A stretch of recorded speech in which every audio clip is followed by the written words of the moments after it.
this. Wrong page. Hopefully you watched, excuse me, the, whatever it was, the lecture I sent to finish discussing background to the Renaissance, 17th century, all of that. A couple of things about Shakespeare before we get into the sonnets and all of this stuff. I had written on the board last week, and it's in that background lecture. Shakespeare's dates: April 23rd, 1616, April 23rd, April 23rd, 1564 to April 23rd, 1616. Born and died on the same day. Birth date is not inscribed in stone. Let me put it that way. We have his birth certificate, his baptismal certificate. He was baptized on April 26th. Most scholars assume he was therefore born on April 23rd. One of the reasons also for the April 23rd date is because he dies on April 23rd, and it's a nice, symmetry that he was born and died on the same day. Also, April 23rd is St. George's Day. St. George is the patron saint of England. Kind of, fitting to have the patron writer of England born and dies on that same day. But note, he's only 52 when Shakespeare dies. Couple other things. Read the introduction, because that gives a lot more information. And make sure you read the longer introduction that's in the syllabus for the Renaissance and 17th century, all that background stuff, and then Shakespeare's own particular introduction. He gets married in 1583. His wife Anne is 6 months pregnant. Wait, 6 months? 3 months? 6 months, I'm pretty sure. She's 8 years older than he is. He was 18, she was 26. They get married. They don't get married in Stratford. They don't get married in Warwickshire. They get married in a county, I believe 1 or 2 counties next. The banns were apparently not read. Banns were, I don't have time to go into this. I didn't for my first class. The banns were the practice in the church at the time. 3 consecutive Sundays up until the day of marriage, the Sunday of marriage.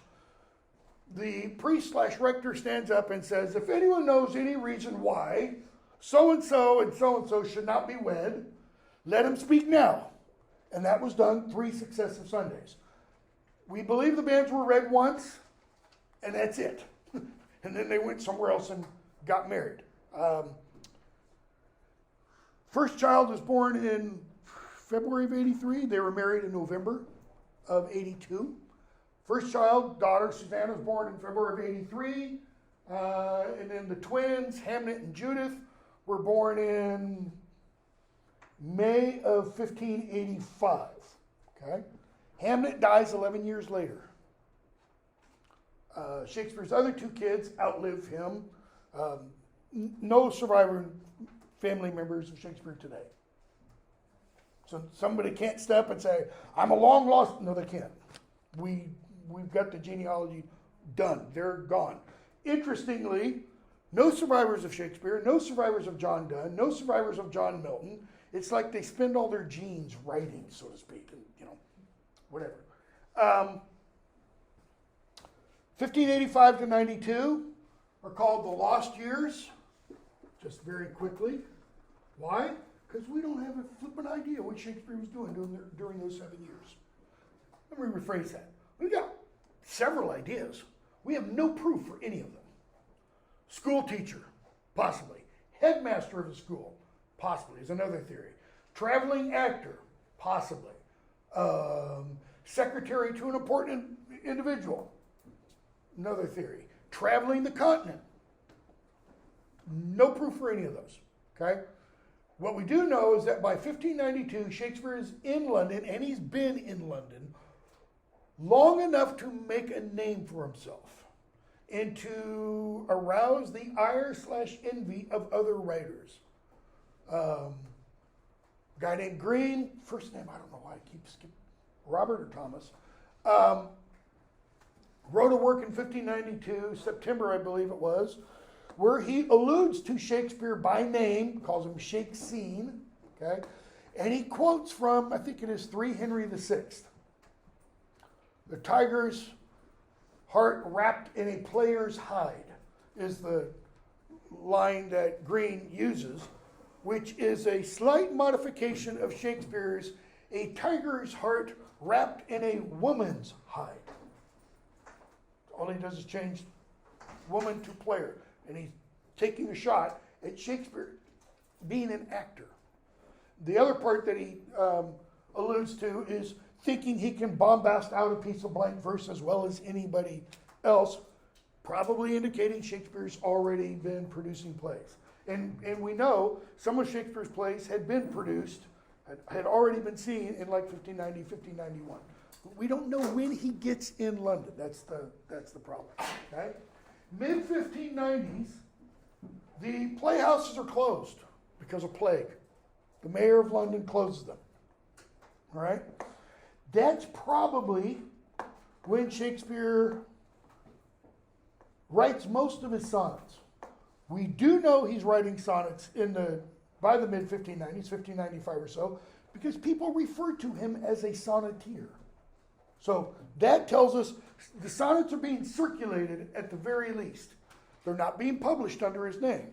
Even when Shakespeare Sonnets get published in 1609, we have no idea if Shakespeare is involved in that. We have no idea if he made any money whatsoever off of that.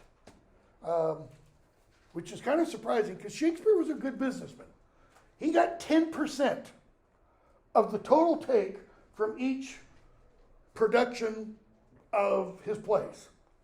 In other words, when the Globe would be open and they'd have plays in the morning and sometimes plays in the afternoon, Shakespeare got 10% of whatever the ticket sales were. Okay? He's also buying and selling property in London. He was involved in lawsuits. People were suing him. He wasn't suing others. So, art and commerce, pretty much, with Shakespeare at least, they go together. 1612, he writes his last play, The Tempest, moves back to Stratford. We have no idea if Shakespeare ever visited Stratford during the 20 or so years that he was in London. There's no reason to assume he didn't, but there's also no reason to assume he did go back to Stratford. His son dies, as I said, in 1596.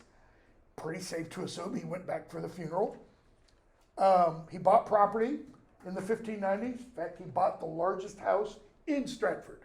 It doesn't exist anymore. Torn down during the 1700s. You can go and you can see the foundations because it's a national monument kind of a thing today. Bought his father a coat of arms, so he was making money. He was doing fairly well off. 1611, 1612, writes The Tempest, goes home. Anybody know the story? Prospero, the magician, at the end of The Tempest, breaks his wand and essentially says, there, my spell is broken. A lot of critics, earlier, not so much later, pre-50 years ago, a lot of critics read that as Shakespeare saying, I'm done. The well is dry. I don't have anything else to say. And he moves back to Stratford. He does help a couple of other playwrights with their plays after that. But he finishes himself 37 full-length plays. In the total time that he writes plays, roughly 20, 22 years. Okay? 4 major long poems and 154 sonnets. He writes all of that in a span of about, again, 20 to 22 years. That's an output nobody, let me put it this way. It's an output nobody can really match in terms of quality and quantity. A lot of writers matched quantity, but the quality didn't come close. Anthony Trollope, as an example. Anything else about Shakespeare's background? Again, read the introduction. First folio, I'll mention this. Stop. The first folio of his plays is published in 1623. It's published by friends of his, co-actors of his in the King's Men. Earlier had been Lord Chamberlain's Men. I think it is 18 of the plays in this collection. This is the first publication. Nobody had read the plays prior to this publication of them. They'd seen them because most of Shakespeare's plays had been produced. You couldn't get copies of them to read. A lot of Shakespeare's other plays you could. So roughly about 19 of the other plays there were other copies of. Yes? Is there any reason to believe that the productions that were being put on were different than what was published? Not necessarily for these 18, because we don't have any indication of that. For some of the other plays, like Hamlet and King Lear, there are multiple versions. If you get the new Oxford annotated Shakespeare, it's like this thick, okay? And it gives both versions, and I think, no, this book doesn't have any of those plays. And it will do parallel, will show you the difference in reading. In other words, some of the speeches, some of the long speeches are radically different between them, okay? Here's a little tiny change. It's not that significant. In Hamlet's first soliloquy, Hamlet says, "Oh, that this tutu something flesh would thaw, melt, resolve itself into a dew." The first folio, I believe, has solid, and the quarto version has sullied. Okay? There's a principle in textual criticism called lectio difficilior. Latin phrase, it just means the most difficult text or the most difficult reading. The most difficult reading is more than likely the author's reading. The simpler reading is most likely a copyist's reading. Why? Because the author is going to intend for something to be difficult and or possibly ambiguous. So if you're reading on along, notice these two words are pretty similar looking. Handwriting-wise, 17th century, they could be identical. I mean, this might have only one L, and it might not have the E at the end. S-U-L-I-D. Well, U's and O's can be almost interchangeable in late 16th, early 17th century handwriting. So somebody could have gotten a manuscript that had this and thought it said this. And that is what ends up in the first folio. "Oh, that this too solid flesh would thaw, melt, and resolve itself into dew." Makes perfectly good sense. Because solids can melt, right? Ice cubes, they melt, okay? Sullied's a little bit harder. Why? Sullied doesn't mean hard. What does sullied mean? If you sully someone's reputation, what have you done to it? Spoil it. You spoiled it. You dirtied it. "Oh, that this too dirty flesh would thaw, melt, and resolve itself into a dew." That's the harder reading. But it makes perfectly good sense when you understand what the thaw, melt, and resolve itself into a dew is getting at. Refinement, purification. Solid, okay, works, but it's not as deep as sullied. Because if you're thawing, melting, resolving, you're removing the sulliedness and ending up with something pure. And that's kind of what Hamlet is getting at in that passage. A couple other things before we get to Shakespeare Sonnets. Petrarch, 13th century, pretty sure 13th century, Italian poet, creates the sonnet form. All right? 14 lines, and in the Petrarchan sense, made up of an octave and a sestet. The first 8 lines, the last 6 lines. Okay? Petrarch wrote these about in to this woman named Laura. I don't mean to as in he delivered them to her. It's they're addressed to and about her. He never actually, if I remember correctly, he never actually spoke to her. He kind of loved her from afar, right? Today we would probably call that stalker, kind of a thing. And in those sonnets, he gives us what are today called conventions. These are literary tropes that he invents that then get borrowed and used, and used, and used, and used, so that by the time you get to Shakespeare, those tropes are old and worn and tired out. And Shakespeare will take some of them and turn them on their heads. For example, he uses the trope of a blazon. A blazon is a categorizing mapping of the beauties, of the beloved's beauty. So, the way it usually works out is you start at the top and you describe her hair.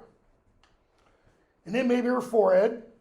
I don't know what the thing is about foreheads, but describe the forehead. Eyes, nose, cheeks, lips, mouth, teeth, neck, breasts, waist, the whole body. Usually it stops around breasts and then, just says refers to lower later. We'll, to his queen mistress, we'll talk about. Yeah. So Petrarch creates these conventions. Here's a couple examples. If the beloved smiles at you, it lifts your heart so you float off the ground and we would say you're high like a balloon or kite, etc., etc. If she doesn't smile at you or doesn't look at you, or even worse, frowns at you, then your sighs become like hurricanes and they destroy the crops. Your tears become like floods and they drown the world, right? Over-exaggeration. Notice it's exaggerated and it's over-exaggeration. He uses all these kinds of imagery. They're new, they're fresh. People eat this stuff up when Petrarch does it. By the time we get to Shakespeare 200 years later, it's old, it's boring, okay? The sonnet form enters England through largely this book. It's called Tottel's Miscellany.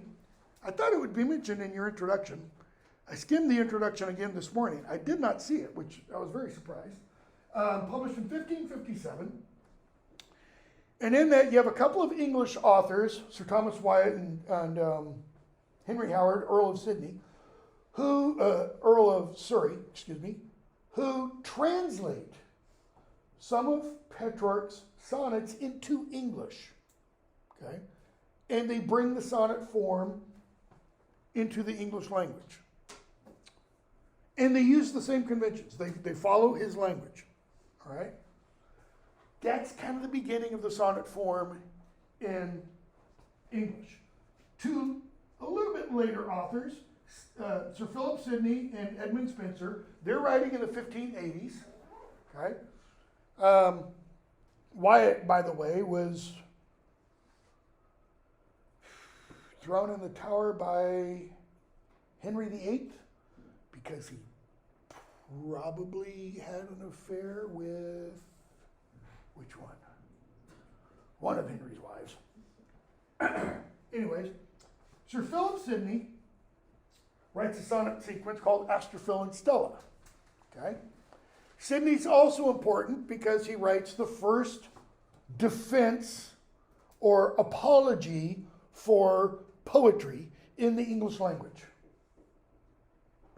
Kind of like what we'll see every now and then to get today, why you should be an English major. His isn't why you should be an English major, it's why you should read and write literature. It's against those who say literature is bad. Because a lot of people at this time thought literature is bad. It had bad morals. It's going to take people, like what people say about J.K. Rowling. It's going to lead them down the path to Satan and stuff. That's defense of poetry, or also called an apology for poetry, by Sir Philip Sidney. Astrophil and Stella is his sonnet sequence. See, after Wyatt and Surrey introduced the sonnet form, people start writing sequences. That is, the sonnets tell a narrative. Okay? Astrophil and Stella is a long one, it's about 108. Might be a little bit more than that. 108 sonnets, and it's got some songs in between. Okay, look at the name. Astrophil. What's astro mean? Star, Phil, lover, star lover, and Stella. Star. So star lover and star. Stella is the star that Astrophil loves. Okay? The Stella, by the way, is probably where Louisiana playwright, 20th century, Streetcar Named Desire, Glass Menagerie. Come on, somebody help me out here. Who famously has in Streetcar Named Desire, a guy, Stanley Kowalski, cry out, Stella, Stella. It's probably where that comes from. Why can I not remember his name? Tennessee Williams. Tennessee Williams, thank you. Okay, probably where he gets that from. It's all about this relationship between Astrophil and Stella. It's probably autobiographical about Sir Philip Sidney and a woman that he loved named Penelope Devereux, who later on married a guy named Rich. Okay? Because the name Rich shows up in several of the sonnets, and the speaker is kind of jealous of this guy and says this guy isn't worthy of you. Well, she really did. Penelope Devereux married this guy named Rich. Okay? And it's about, the development of this love affair, and it kind of lasts in its decline and death. Not the death of the people, but the ending of the affair. Sir Edmund Spenser, later on Sir, he writes a sonnet sequence called just Amoretti, which just means little love song. He writes them for his wife. There's not that many in the Amoretti. I don't remember off the top of my head. It's been 40 years since I read them. How many of those there were? But it's this beautiful, just exploration of how their love grew. And it ends, if I remember correctly, with the wedding. And then Spenser will go on and write what's called an epithalamion, which means a marriage song. And it's celebrating his marriage to his wife, okay, who's named Elizabeth. And so he gets to pun on his wife being kind of like his queen, as Elizabeth is the queen, etc. So sonnet sequences became, in the 1570s and 80s, the big thing. Shakespeare sonnets aren't written probably until the mid-1590s. They don't get published until 1609. By the time Shakespeare is writing the sonnets, the whole sonnet sequence thing is kind of passé. Okay? Donne's going to write sonnets, and Donne's going to take sonnets apart. He's going to take the conventions all apart. Shakespeare will too. Okay? The problem with Shakespeare sonnets, well, there's multiple problems with Shakespeare sonnets. One of the problems is we don't know who they're to. Okay? So, I'm gonna put on D2L a copy of the title page of the sonnets, or not the title page, but a letter, a preface kind of to the sonnets. And it's addressed to a Mr. W.H., the only begetter of these ensuing sonnets. If you could figure out two things, and figure out conclusively, to where all Shakespeare scholars would go, damn, I wish I'd figured that out.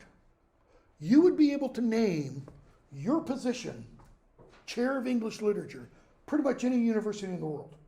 I mean, Oxford, Cambridge, London, wherever. Two things. Who's the WH? And did Shakespeare write the letter?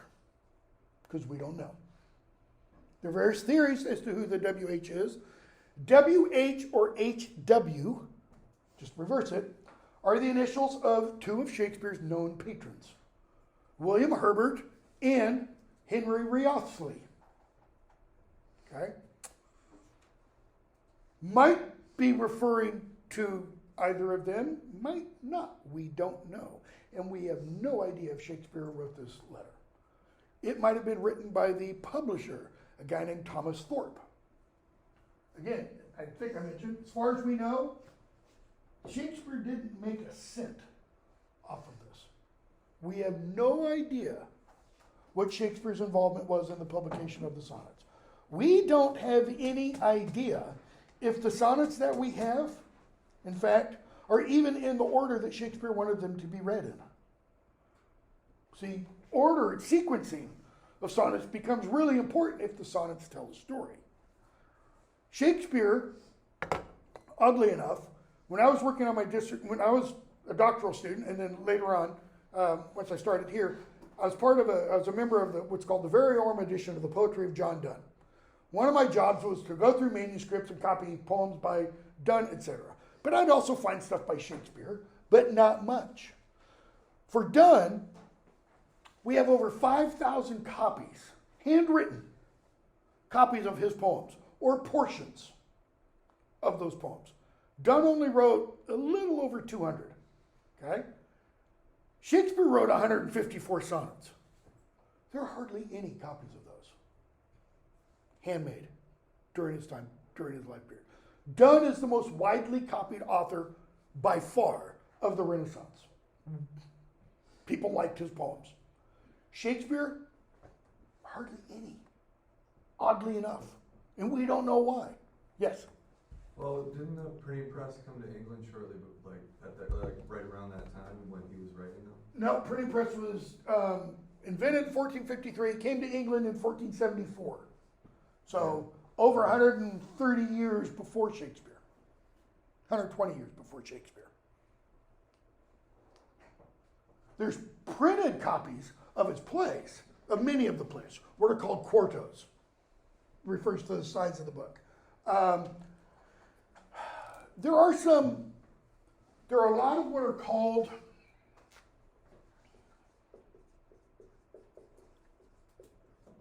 miscellanies, which are manuscripts that somebody would keep. It'd be like today going to Barnes & Noble getting a blank book, like a journal, where people would, come across something and they'd copy it into this book. And so that book just became called a miscellany. Why? Because it's full of miscellaneous stuff. The way some of these are still cataloged today, like at Oxford, the various libraries at Oxford or Cambridge or the British Library, is it'll just say for the entry, for the manuscript, 17th century miscellany, authors include, but it won't list everything. I mean, in the 30 years I've been teaching, there have been, at least 4 or 5 major discoveries of additional copies of one thing or another by a major Renaissance author because somebody has asked for a manuscript to be brought to them and they get the manuscript and they start going through and they discover, look, here's a previously unknown copy of a poem by somebody.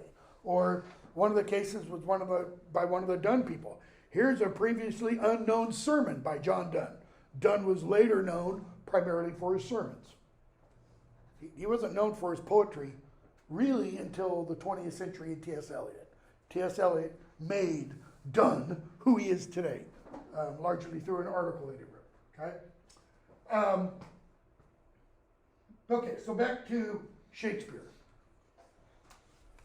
One of the difficulties of the sonnets is who they're addressed to, because there are 2 major people addressed, neither of which are named, they're just descriptions. One, my abbreviation, GHY, golden-haired youth. Blonde-haired young man. Probably 20s, curly hair, it's described as. Okay? That's it, golden-haired youth. Probably somewhat high social status because of the narrative that we get in the progression of the sonnets. The person, the golden-haired youth, is of a higher social status than the speaker of the sonnets. Okay? And I'm going to ask you to do one thing. When we talk about the sonnets, never refer to the speaker as Shakespeare. Always think of the speaker as persona, or a speaker, a fiction created, just like in Chaucer's Canterbury Tales. Don't assume the narrator is Chaucer. It's always, if it's even Chaucer, it's Chaucer, the fictitious persona. We didn't read Chaucer's Tale of Sir Topas, and there's a reason for that. It's stupid. Chaucer's creating a fiction of himself, and he draws attention away from, he actually has his his tale cut off. People, stop! This sucks! And he stops in the middle of the tale, essentially. Okay? So you have this golden-haired youth, and then you have this woman, the Dark Lady. Dark means black. So the Black Lady. Okay? Generally speaking, the first 120, it's a 6, that line shouldn't be there. The first 126 sonnets are about the relationship between the speaker and the golden-haired youth. Generally speaking, there's some fudging there. Sonnets 127 to the end, 154, are about the speaker and his relationship with the Dark Lady. Okay? There's a problem with that, however, because in several of the sonnets from 1 through 126, you know the Dark Lady is somehow involved. Why? Because they start off with talking about the speaker and the golden-haired youth. In fact, the first 19 sonnets are all going to be about the speaker telling the golden-haired youth one thing. Anybody know what it is? Based on your reading the first few? Go have children.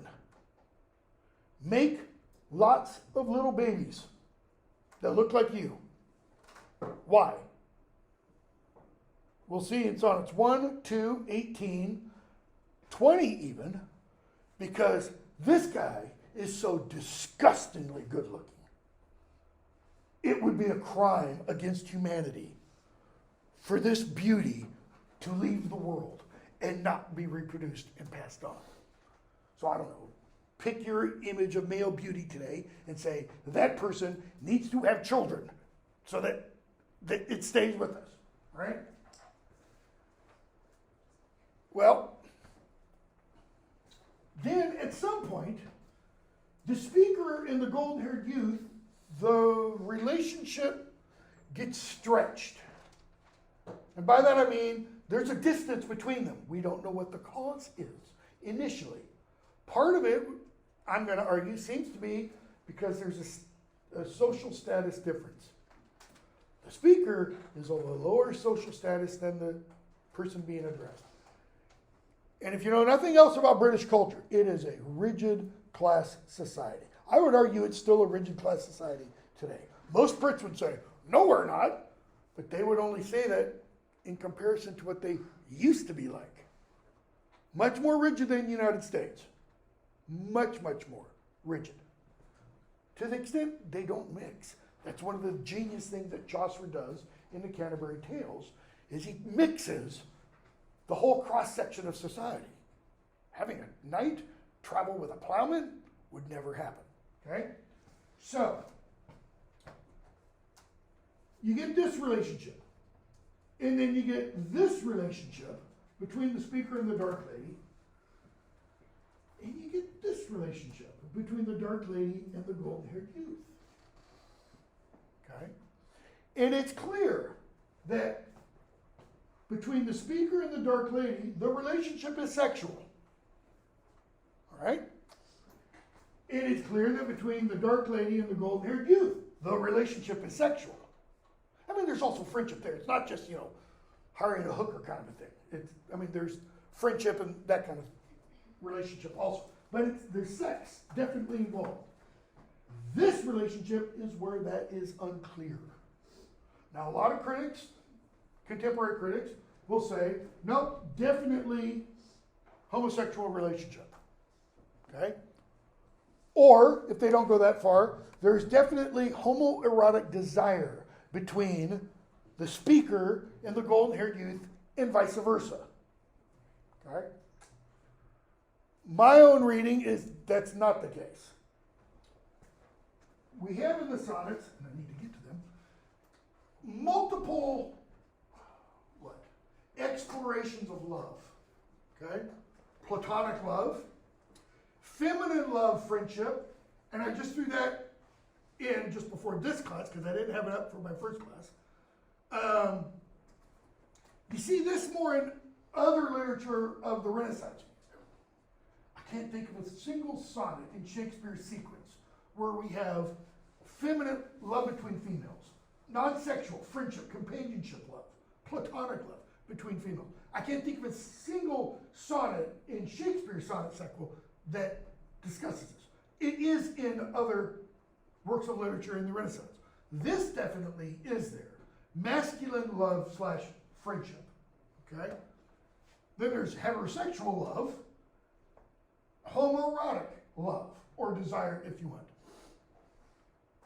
These kind of juxtaposed with, because these don't have to be actually lived out, practiced. This is definitely practiced. Having sex. Okay? You can have heterosexual love without it actually being practiced between male and female, in other words.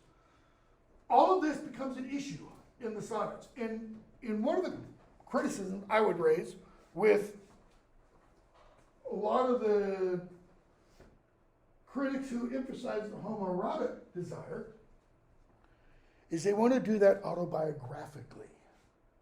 They want to suggest Shakespeare is gay, or at least has homoerotic desire. And they're blurring those distinctions that everybody always taught, like in an intro to lit course. Never confuse speaker with the author. Okay? One other comment, and then we'll get to the first poem. So, the Italian sonnet form, the octave and the sestet. First 8 lines, sestet, last 6 lines. At the end of line 8, beginning of line 9, I should say at the beginning of line 9, you have what's called the volta, or turn. It's a change of emphasis. It often implies a contrast, or a conflict introduced. With English sonnets, usually called Shakespearean because Shakespeare's the greatest exemplar of them, the structure isn't an octave and sestet, it's 3 quatrains and a couplet. Okay? These have a specific rhyme scheme. These can take a couple of different rhyme patterns, the 3 quatrains and the couplet. But what you get with the English sonnet, that final couplet, that's like a summation. So the 3 quatrains often, in Shakespeare's hands, will introduce like premises or ideas or images. And the final couplet ties it all together. All right? So let's look at number 1. And one thing to remember in reading lines of poetry like these sonnets, if you don't have a mark of punctuation at the end of a line, don't pause.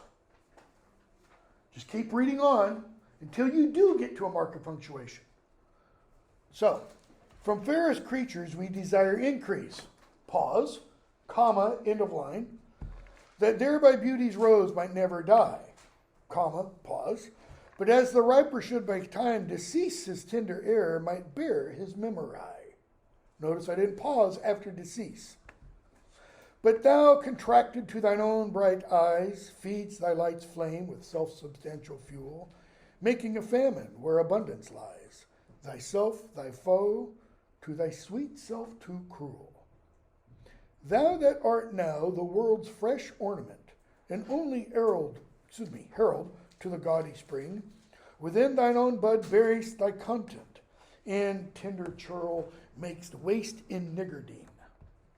Pity the world, or else this glutton be, to eat the world's due by the grave and thee.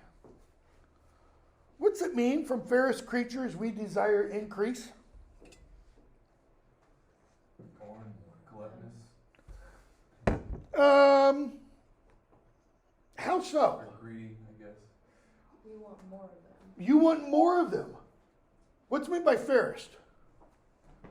Mirror, mirror on the wall, who's the fairest of them all? What's that mean? Who's the most beautiful? It's the same thing. From the most beautiful creatures, we want what? More of them. Be honest. everybody in this room, you would have to honestly say, if you saw a really good looking person walking down the street and a really horribly ugly deformed person, you'd probably go, more of this and less of this, thank you very much. Don't mean to, Why? The Platonic idea. Beautiful on the outside means beautiful on the inside. It's bullshit, right? But, that's Plato's idea, essentially. Sorry for the French. Actually, it's German, but, So, from fairest creatures, and a guy has written a book. I just became aware of it about 2 weeks ago. I was reading something and it mentioned it. Written a book based on the sonnets that argues that Shakespeare is the progenitor. Shakespeare is the source of, how does he put it? White Western identity. Western white identity, one of those two. Shakespeare is the source of white supremacist ideas, in other words. My opinion, totally bonkers. And he does it on the basis of the word fair. Because I think I've argued in here before. What's the ideal of beauty in Shakespeare's day? For people. It's this. White. You've got a portrait in your book. And I moved the thing, I had that on. Got a portrait in your book with the illustrations in the introduction for the Renaissance and 17th century. You got two, actually. Queen Elizabeth over here with the powdered face. Not just a little powder to take the oily shine away. I mean powdered. And next to her, Lady Jane Grey. Also powdered. What kind of vision of beauty is this?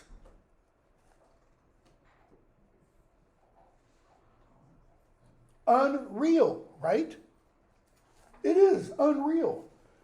Did they really think this is the model? I mean, literally. No, they knew this is not real. Okay? Which is why Shakespeare is going to blow that model up in one of his sonnets. The sonnet that begins, I think it's 130. My mistress' eyes are nothing like the sun. Where he's going to talk about the speaker's beauty being the opposite of all of this. She's not going to have golden hair. She's going to have black wires on her head. Her face isn't going to be white. Her breasts aren't going to be white. Her breast isn't going to be white. It's going to be dun colored. Dun is like dirty dishwater, dirty laundry water color. Okay? The opposite, essentially. So, from fair, the guy argues all that on the word fair. Fair just means beautiful. It doesn't mean white.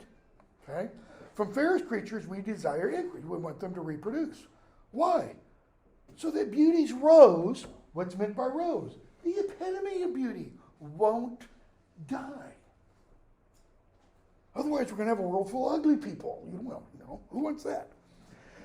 But as the riper should, by time decease his tender air might bear his memory. What does that mean, the riper should by time decease? Yeah. How? Don't think of a person. Think of a banana.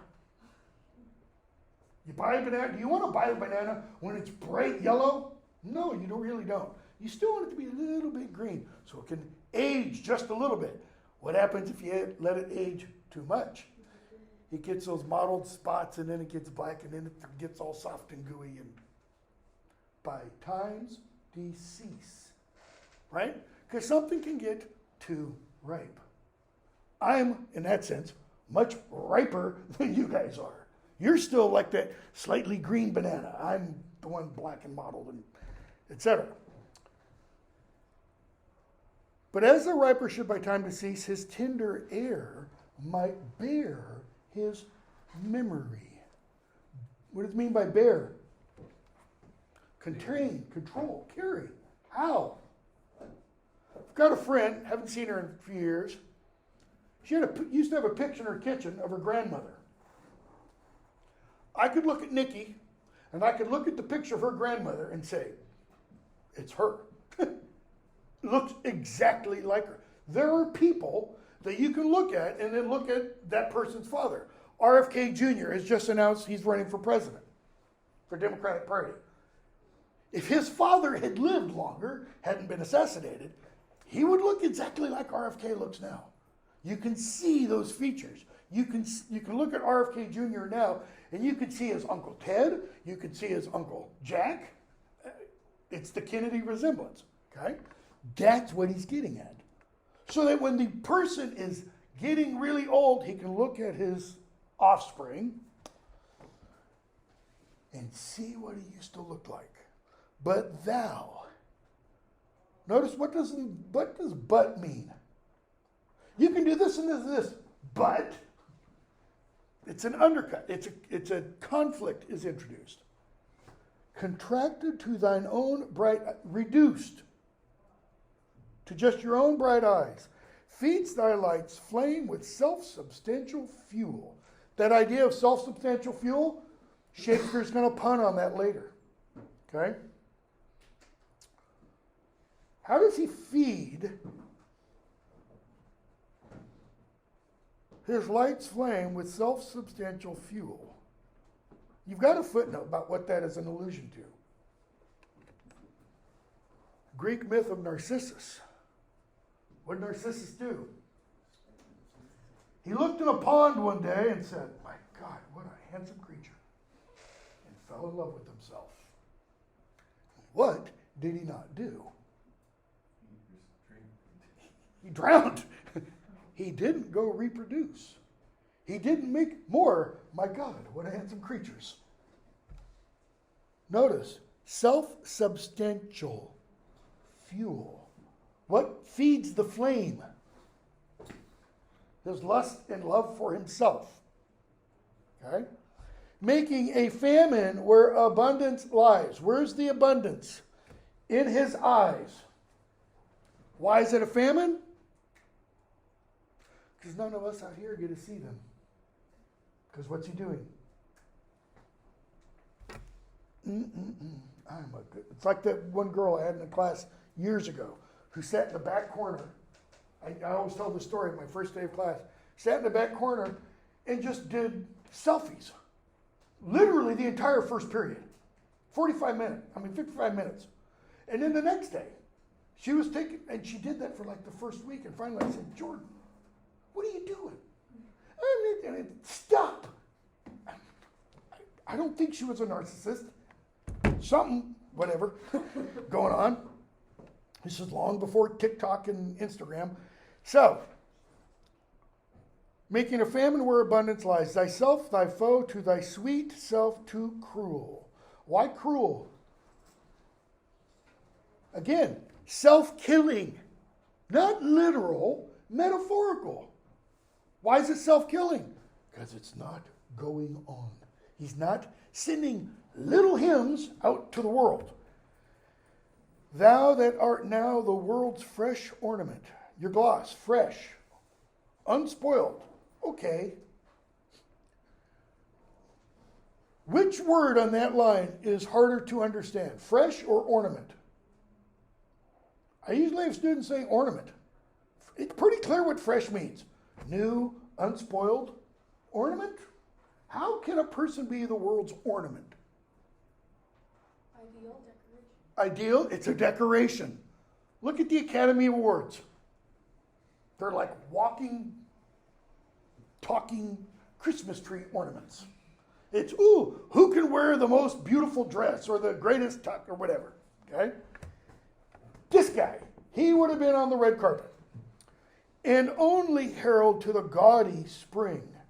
You got a gloss for gaudy, I think. Can't read it. Brightly colored, but not in the modern pejorative sense. This isn't a good classroom to look out of. But if we could see, a forest of red buds and dogwoods, that's the idea. Just variegated color all over the place. He says, you are what? You're the herald. This guy's like the new man for this new spring. Oh man, if this person reproduces, what are we going to have? A whole world full of his beauty. Within thine own bud buryest thy content, and tender churl makes the waste in niggardine. Bud. What's the relation of bud to the gaudy spring? A bud isn't opened like a rosebud. The petals are all tightly wound around each other. He's saying, what's going to happen to this person's beauty? It's going to die like that. Because it's only when the bud opens, when the flower opens, that the flower can do what? Reproduce. Pistils and stamens and all that stuff.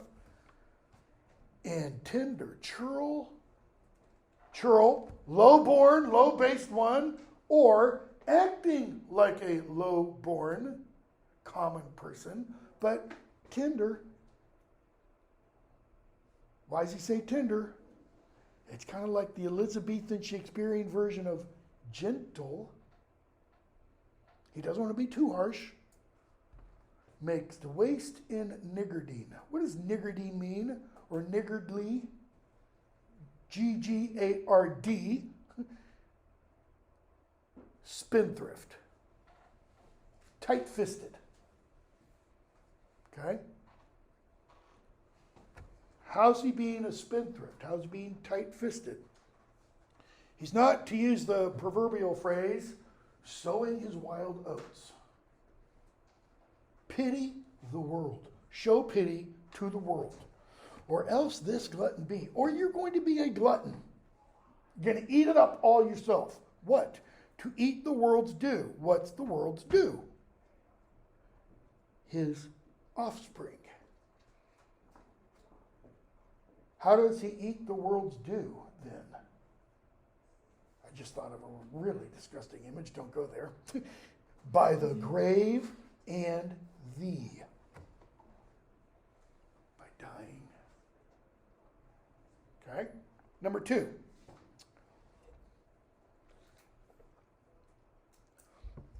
When 40 winters shall besiege thy brow and dig deep trenches in thy beauty's field, thy youth's proud livery, so gazed on now, will be a tattered weed of small worth held. Then being asked where all thy beauty lies, where all the treasure of thy lusty days, to say within thine own deep sunken eyes, were an all-eating shame and thriftless praise. How much more praise deserved thy beauty's use if thou couldst answer? This fair child of mine shall sum my count and make my old excuse, proving his beauty by succession thine. Let's stop there. So, when 40 winters, notice that's being described as old. Compare that with today. We've moved from not even considering, 40 today is considered to be kind of still prime. I don't think so. I think 40 is middle age. I'm 61. I'm, 3/4 of the way in the grave kind of thing. I've got a sister. All my siblings are older than me. And she's like, no, I'm still young. And I'm like, no, man, you're old. Face it. Take the hair color out. You're old. What's he getting at? When 40 winters do what? Dig lines in the face. Shall besiege. That's a military term. That's like an assault on your brow. And dig deep trenches in thy beauty's field. Notice, beauty is, again, also being described martially. Beauty's field, the face, is what? That's a place of battle. Okay? Thy youth's proud livery, that is the outward clothing, so gazed on now. Why gazed, not glanced? What's the difference between looking and gazing? A gaze is much longer. Okay? So gazed on now will be a tattered weed of small worth held. Okay, livery and weed. They're both terms used to describe clothing one's weeds or one's clothes. But these will be tattered weeds because of the destruction of age. Then, that is when you're 40 years old and someone asks you, what happened? That's where all thy beauty lies. Where all the treasure of thy lusty days? What did you do with your youth? To say, so the speaker is putting words in the mouth of the person being addressed, to say, well, look, I'm still beautiful here. That were an all-eating shame and thriftless praise. Thriftless has no effect. You've got a gloss down there. Wasteful or unprofitable. How many of you have seen the film Hook? Robin Williams, Dustin Hoffman, and a few others. You remember the scene, for those of you who have, where Peter Banning, Robin Williams' character, gets to Neverland, and the Lost Boys meet up with him, and they're not sure it's him because he's big, first of all, and he's old compared to them. One of the kids goes up to him, looks at him, and he takes his hands and he pushes his face back like this. And he goes, oh, there you are, Peter. Why? Because the folds are gone, and he's looking straight into his eyes. To say my beauty, well, look, just look inside, it's still here. How much more praise deserved thy beauty's use? You've got a gloss. Would thy beauty's use deserve? Use, proper employment, also engagement for profit, as in money on loan. No! Moron. It's not what beauty's use means. What's the use of beauty? What's the phrase, use it or lose it mean? Yeah. Oh. Sex. Yeah. Oh. We're going to see other poems that are going to deal with this even more. Last two poems of the semester. Last two poems, is that right? Yep. Especially the last one. It's going to have a phrase. It's going to, for the women in here, make your stomach churn. Okay? I'll just warn you right now. It's a really foul, disgusting image. It's also hilarious in one sense. Okay? So, it's a Carpe Diem poem. Seize the day. So, how much more praise deserve thy beauty's use if you could answer?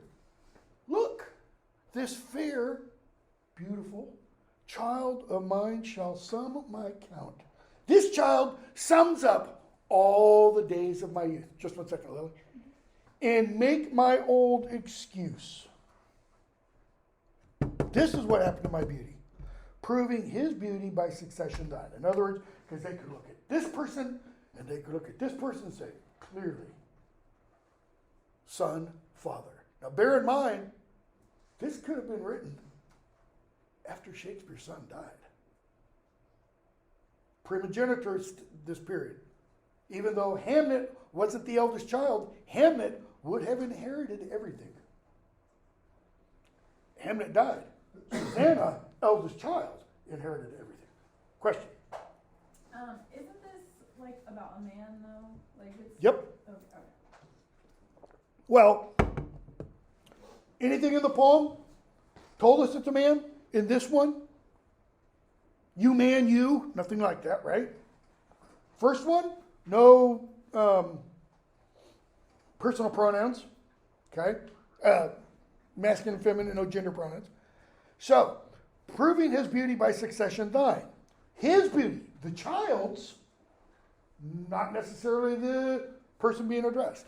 This were to be new made when thou art old, and see thy blood warm when thou feelst it cold. He's playing on an old trope, really used a lot in the Renaissance, that the older you get, the colder your blood gets. You all are like the water in this cup. It's sloshy, it moves around very easily. Okay? My blood is more like bacon grease that's been sitting in the skillet for 2 or 3 hours. You could turn that skillet upside down, and what's that grease going to do? It'll move. It'll take a while. Why? Because the older you get, the more congealed it was thought. Literally, your blood got. Okay? So, being able to look at that child and make you, I feel young again, you know, and then you die. Okay? That's pretty much how it works. So, go from there to, because it'll make you feel warm again. It'll make you feel alive. Got a friend. I've only seen him a couple times in the last couple of years. You know, he's my age, might be a little bit older, divorced, remarried. He had 5 kids with his previous wife, and I think he's got 2 or 3 with his new wife. And I think his youngest one's like 2 months old. And I'm thinking, dude, are you crazy? You're 60. You're not going to be able to move in 10 years, you know, and you're going to have this teenager when you're in your 70s. Wouldn't wish that on my worst enemy. 18, 1042. 18, Sonnet 18 is one of the greatest love poems in the English language.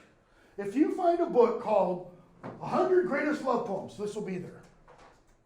It's to a man, by a man. Okay? Almost nobody knows that.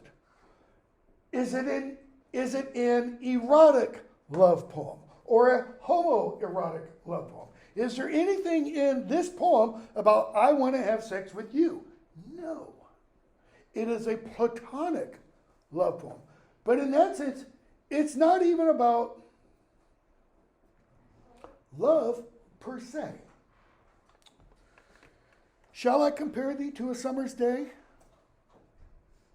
Thou art more lovely and more temperate. Rough winds do shake the darling buds of May, and summer's lease hath all too short a date. By the way, in Shakespeare's day, all this stuff rhymed perfectly. The second line, thou art more lovely and more temperate. Rough winds do shake the darling buds of May, and summer's lease hath all too short a date. That's more of what Shakespeare's pronunciation would have been like. Sometime too hot the eye of heaven shines, and often is his gold complexion dimmed, and every fair from fair sometime declines, by chance or nature's changing course untrimmed. But, Volta, turn, thy eternal summer shall not fade, nor lose possession of that fair thou owest, nor shall death brag thou wanderest in his shade, when in eternal lines to time thou growest.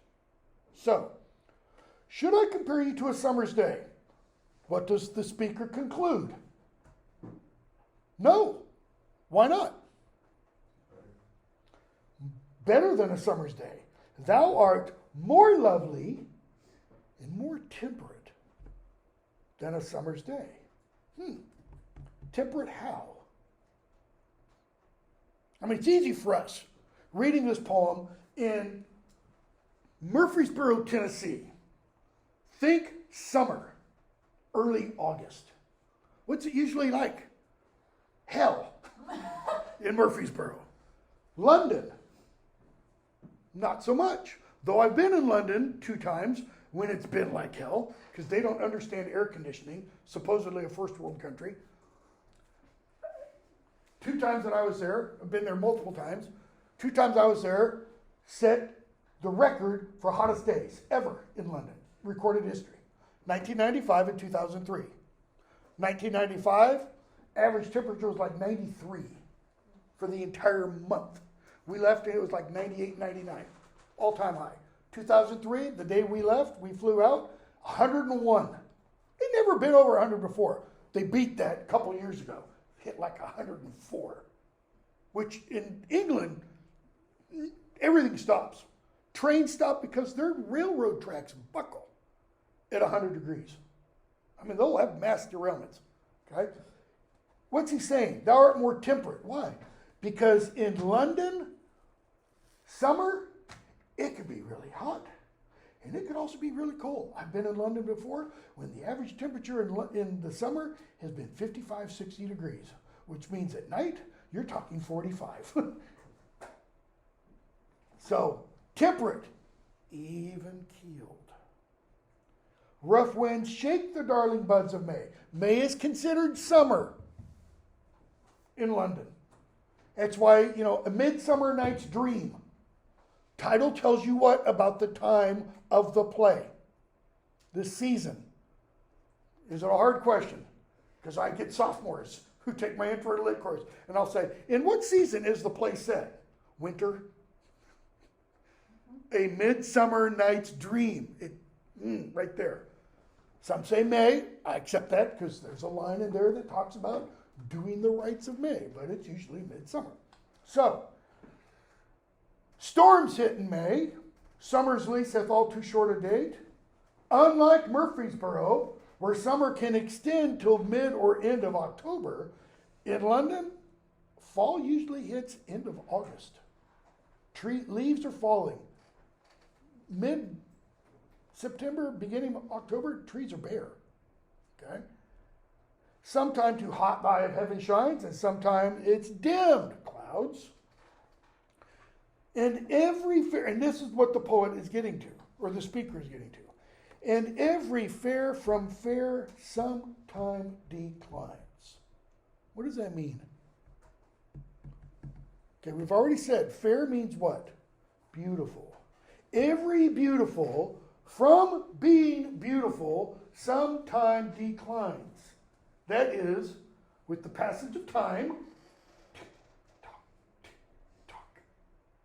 it gets less and less and less beautiful. The second to the last poem we're going to read for this semester, To the Virgins to Make Much of Time. One little caveat, virgins doesn't mean women. It's any virgin. But there's going to be one word that is going to imply that it's addressed to women. Okay? But that whole poem is about, you've got beauty for today, and tomorrow it's gone. Fair from fair sometime declines. It falls away. By chance or nature's changing course, untrimmed. So the beauty declines by chance. Something horrible can happen, right? You can get a disease. You can get chicken pox, and you're left with the scars, okay?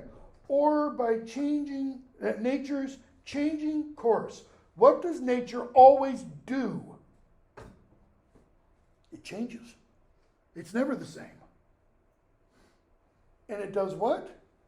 Chance and nature's changing course do what to the beauty? They untrim it. What? Take the un off. How do we use that word trim in the same way that Shakespeare is using it here, without the negative? Christmas tree. You trim the tree. It doesn't mean you go out with pruning shears and make it so it's a nice, perfect, pyramid. Some people do. Little anal there. What else? What about before Christmas? Thanksgiving dinner, turkey, and all the trimmings. Everything else that is served with that meal are considered the trimmings. So the trimmings are the ornaments, the accessories. It's like you're going out for a big date or whatever, and you dress to kill. That means the trimmings. You put on whatever you put on to make yourself more desirable, etc. This, chance, nature's unchanging course do what? Nature's changing course do what? It's not trimming the tree. It's the untrimming. What do you do with the Christmas tree?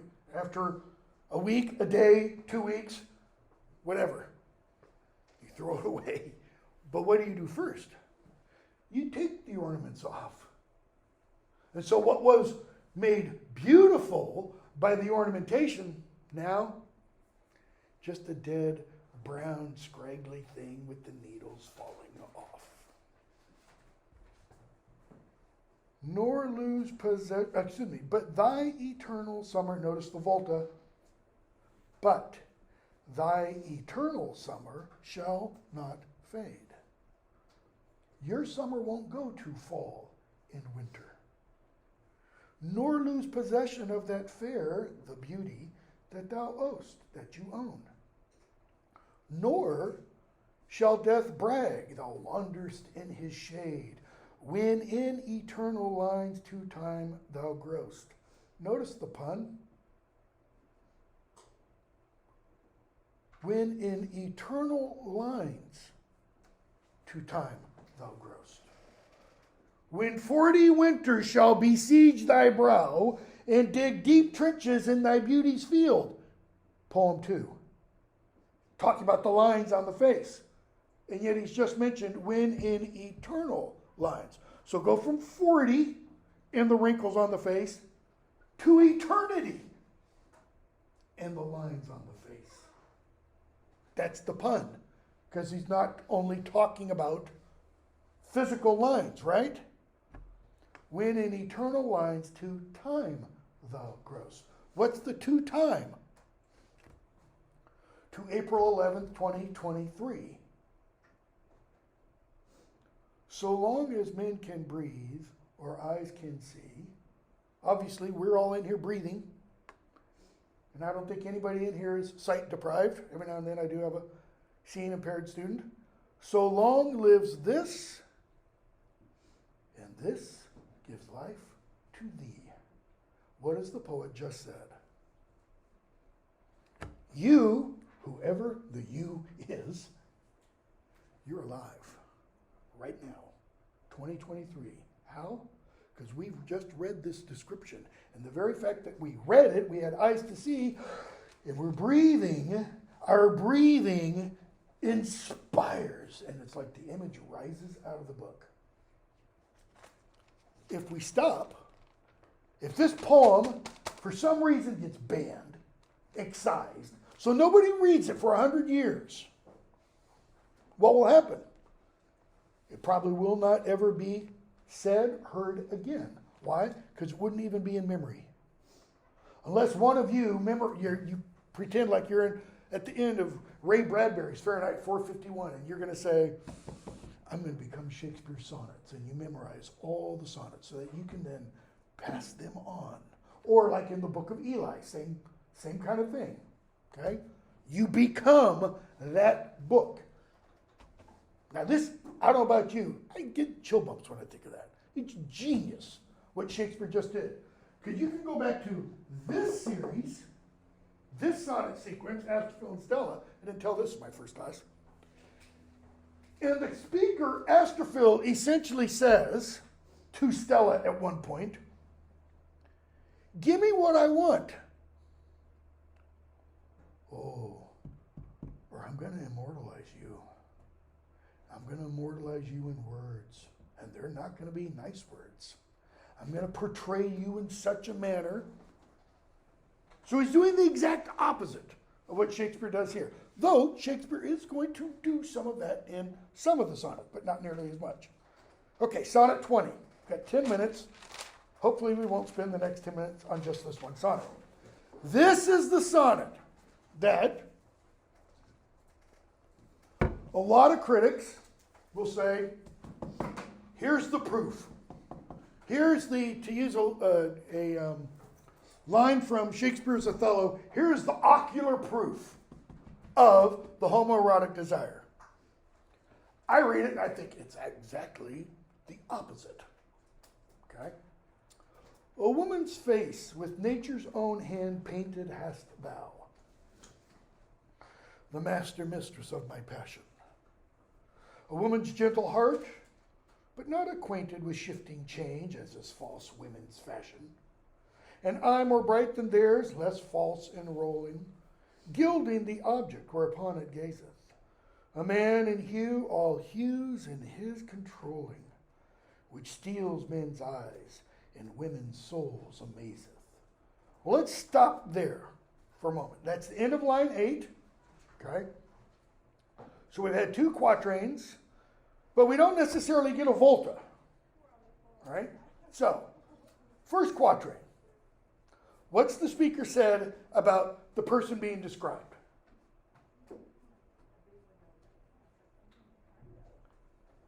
A woman's face with nature's own hand painted hast thou.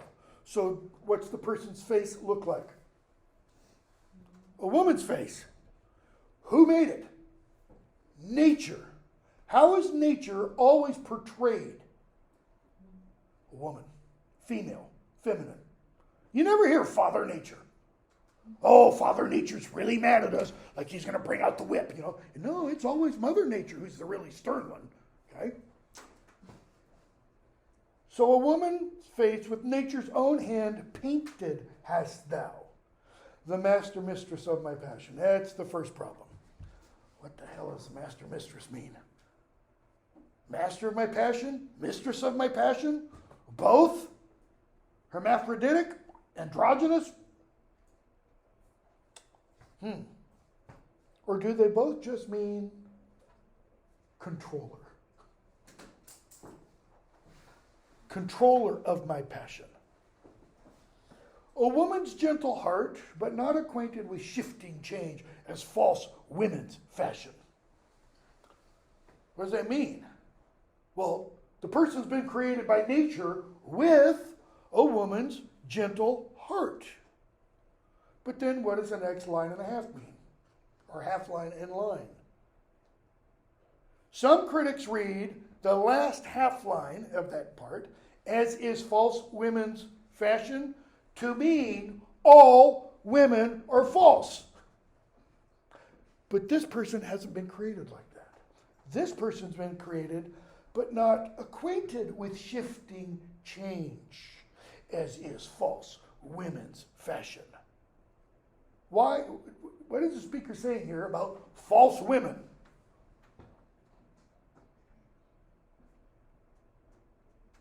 I alluded to it the other day about women's desires not being able to be fulfilled by one man.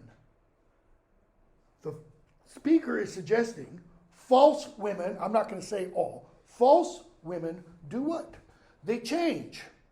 In other words, I did love you yesterday, but, you know, I've grown out of love with you, and I want to move on now because Fred's over there behind door number 2. Kind of what the loathly lady suggests, you know, you can have me lovely and lusty and young, but, you know, there's going to be men beating down the door. I don't read the as is false women's fashion as suggesting all women are false. I think he's just suggesting is women who are false, okay? And I'm more bright than theirs. That who's the theirs? Women's or false women's? Less false in rolling. Okay, but more bright. That's going to get filled in later. Less false in rolling, gilding the object whereupon it gazeth. See, the rolling and the eyes are talking about women who, while they'll be talking to you, meanwhile, they see, you know, Hunk Boy over here walk through the door and go, wow. Their eyes are rolling. They're scoping out lover 2, 3, 5, 10, whatever. Gilding the object whereupon it gazeth. How so? Any of you know anything about medieval and Renaissance theories of sight? The way we see is our eyes shoot out beams of light. I know. I can look at you and go, I don't see any beams of light. It's because they're invisible. Invisible. You know, if I were a conspiracy theorist, I'd be able to explain all of this totally perfectly. Anyways, we shoot out beams of light. That's how we see. Therefore, why is it dangerous for a woman to gaze deeply into a man's eyes or a man to gaze deeply into a woman's eyes? Okay, possibly you can be blinded by love. What else? This is going to come out in a couple other poems. Eye sex, for lack of a better phrase. Those beams of light do what? I don't really sure. I mean, those eye beams intertwine. Okay? Visual intercourse, so to speak. John Donne, Shakespeare's going to do this, and Donne will do it later. John Donne has this one poem where he talks about, you know, by looking in each other's eyes was our only means of propagation. Think about it for a second. Turn to the person next to you. Not really.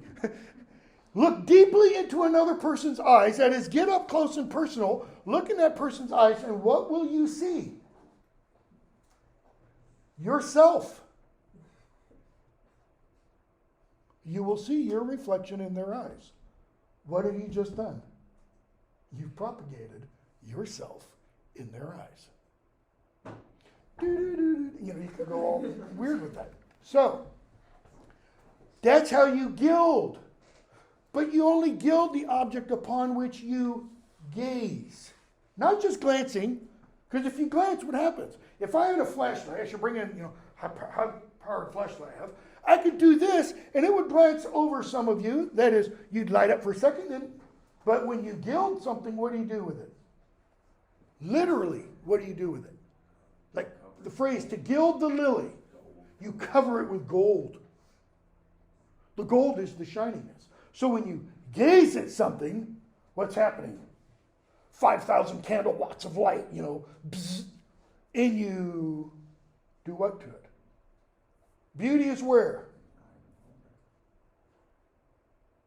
You beautify that thing, that person. Have you ever known a couple? Have you ever seen a couple where one of them is ugly and the other one is just handsome beyond all means or gorgeous beyond all means? I've seen, former White House official, dumpy little guy, dark-haired, funny nose, and he's got like a swimsuit model for and how? How in the world did this ever happen? Beauty is in the eye of the beholder, kind of a thing. So, speaker goes on. A man in hue, all hues in his controlling, which steals men's eyes and women's souls amazeth. I used the example in my first class. My wife and I started watching The Rookie a couple months ago or whatever, and there's a character in it who plays an actor who plays a lawyer. He was also in one of the X-Men movies. Can't remember his name. But he's got the most drop-dead gorgeous eyes. I mean, I just turned to my wife last night and I said, man, he's got great eyes. She was like, yeah, you're right. Okay? Not the total package, though. Who's this guy? Somebody give me a name. Who would this be today? What person, what man walking in this room right now would get everybody's eyes to just sit there and go, Ryan Reynolds, Hugh Jackman. I've heard, Brad Pitt, for some reason, for like the last 30 years. Used to be Mel Gibson. My wife would stay, probably even though he's been in the grave for a couple of years, Sean Connery, dig him up, bring him out, she'd go, yes, okay?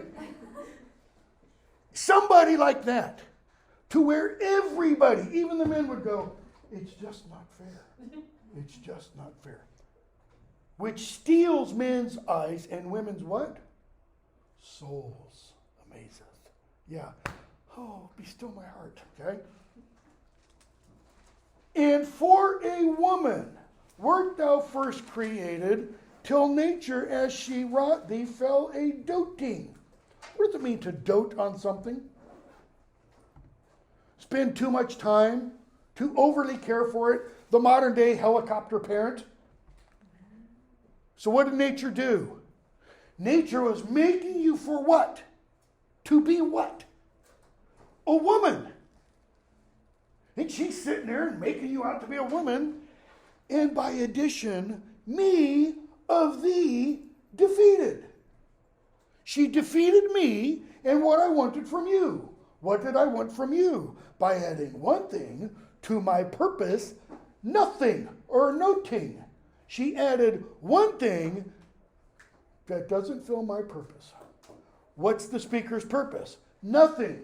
Your introduction in the larger 17th century part, there's a section on homoeroticism, mentions the word nothing and a connotation for vagina in the Renaissance or 17th century.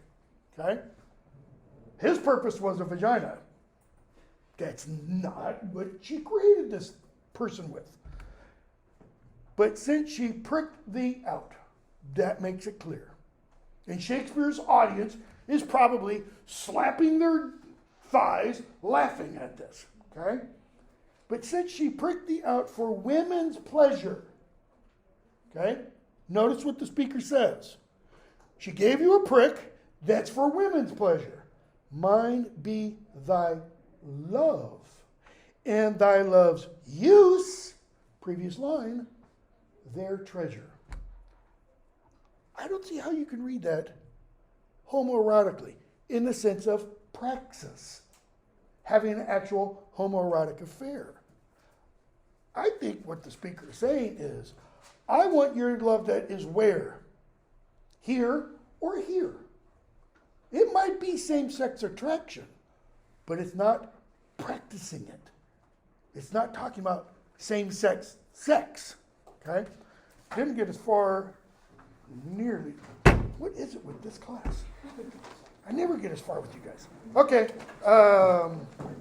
29 and 30, and the remainder, hopefully, on whatever day that is, Thursday.